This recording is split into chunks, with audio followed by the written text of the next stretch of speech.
Hey, it's Labor Day weekend. I decided to make some beer. I'm making my version of the Franziskaner Weiss beer. I figure if I'm going to make one, I might as well pour one too. Let's see if I can pour it. Oh, I'm out of practice.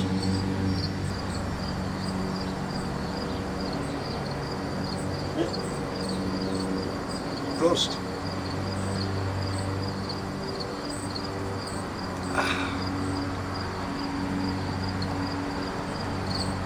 That's good stuff.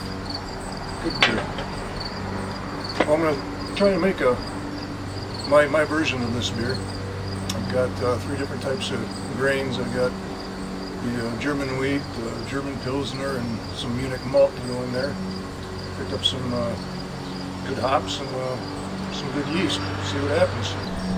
Okay, waiting for my water to cool down a little bit. It's a little too hot. Figured I'd give a quick overview of what I got going here.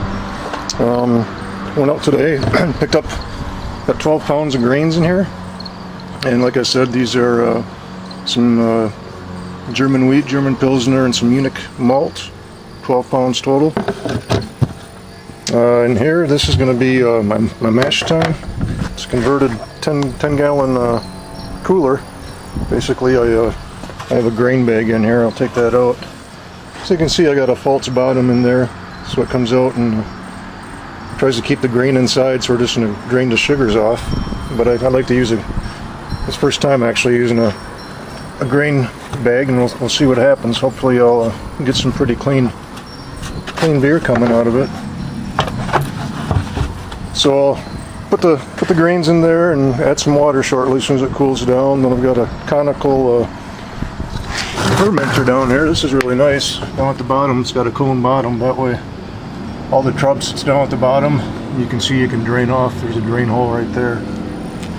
But yeah, that's the setup.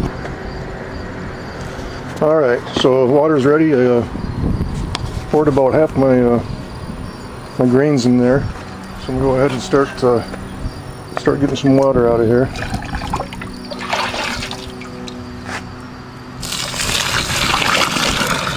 I can do this with holding the camera and not burning myself or making too much of a mess.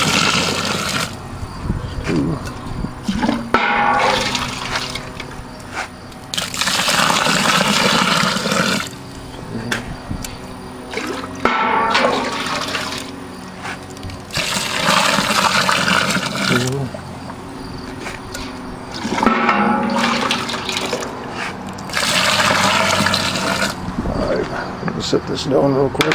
Everything's been sanitized over there, but this still got to boil anyway, so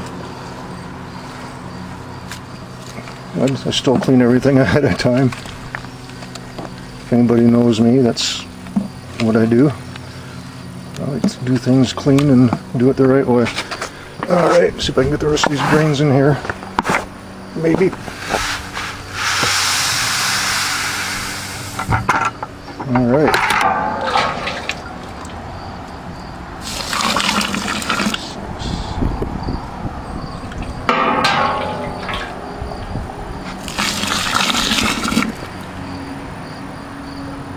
This is at a manageable weight. I'm going to go ahead and stop the camera, dump the rest of this in, and give it a good stir. You'll see what we've got. Alright, I added all the water, gave it a good stir. You got a nice froth coming up here on the top. Go ahead and bring this up a little bit so I can get the lid on. I've got a thermometer I'm going to drop in there real quick too, so I can keep track of the temperature. So as soon as I do that, we'll come back in about 75 minutes.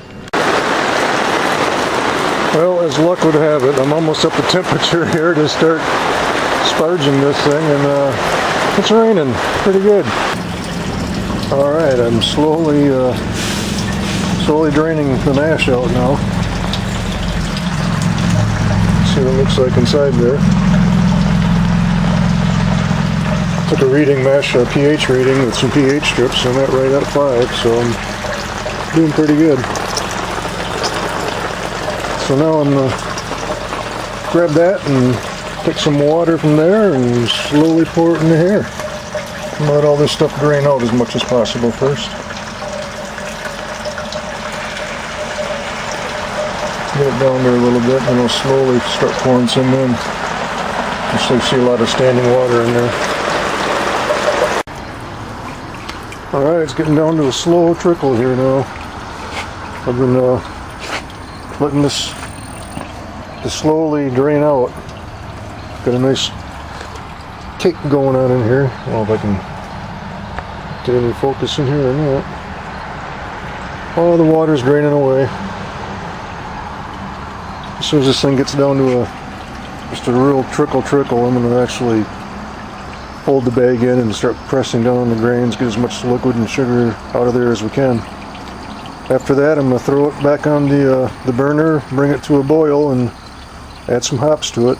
As soon as it gets to the point where I'm ready to add hops, I'll turn this back on again. Alright, so it just came to a boil, and I'm going to add my hop pellets to it right now. Hopefully it doesn't boil over on me after doing so. There it goes. Stay down. Stay down. Stay down. There you go. Almost. I might dial this gas gauge down a little bit here.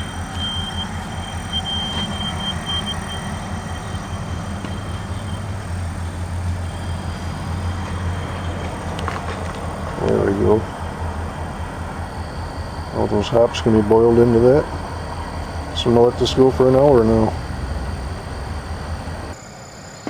Alright, only 5 more minutes to go. I'm going to go ahead and put the wort chiller in there. Let it boil for 5 minutes. I've already cleaned it, but letting it boil for 5 minutes, we'll go ahead and sanitize it. So I'll just go ahead and pick it up and drop it right in there. There we go. I'm going to hook it up to the hose real quick. Alright, got the hose hooked up. We've got the chiller, the wort chiller in there. It's not really wort anymore. I guess it is.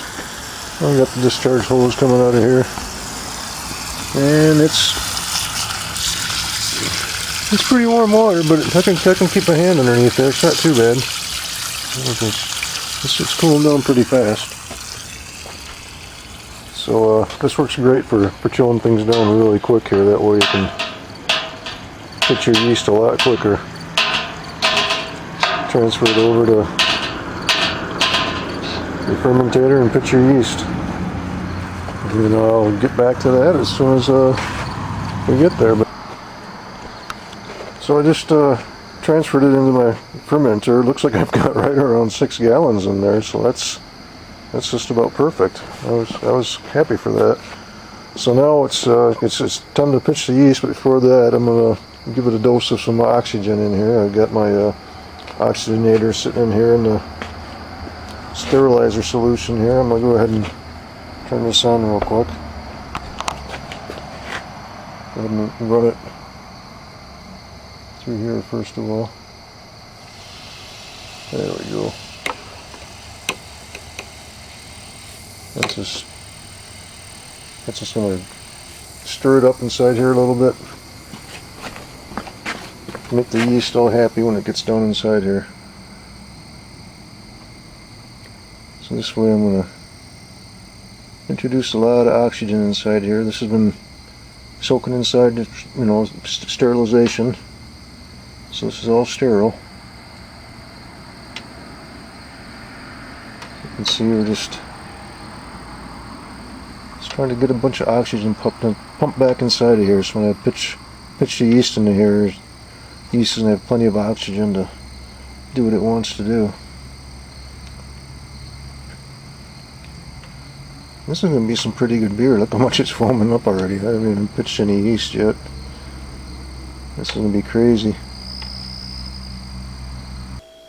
Alright, so I got the yeast pitched, and I got it sitting downstairs in my cool brewing insulated jacket. Basically, you can see it's a big cooler, insulated. I've got my fermenter down inside here. Got a blow off tube heading down in that bucket down there. Alright, well, I came down here this morning to look at, see what's going on.